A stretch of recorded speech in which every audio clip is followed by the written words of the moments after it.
the place of the Civil War and how Americans today think about their past, and specifically how we're taught the past.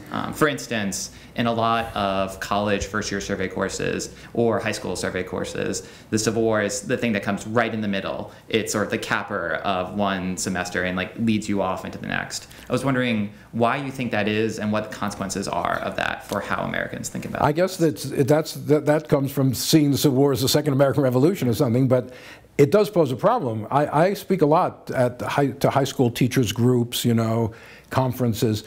Very often they can't even get to the Civil War. If you're starting in Jamestown, or if you're starting with the Spanish, even before Jamestown, or you're starting with Columbus, I don't know where you're starting, or with Native Americans living here before Columbus, it's pretty hard to get to the Civil War in one semester.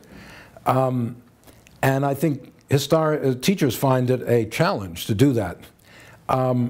All right, then let's begin the second semester with the Civil War. But then you've got to get all the way up to the present, and students really are more interested fundamentally in the recent past.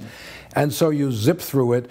The one area that always gets shortchanged is Reconstruction. Yeah. Whether you've ended with the Civil War or beginning it, you never really get enough time for Reconstruction. Except for in this class. Right, we're going to deal with Reconstruction very soon. But, you know, I think there is, of course, the other side of the story is there is a great popular fascination with the Civil War. Millions of people visit Civil War battlefield sites, museums, Civil War artifacts of one kind or another.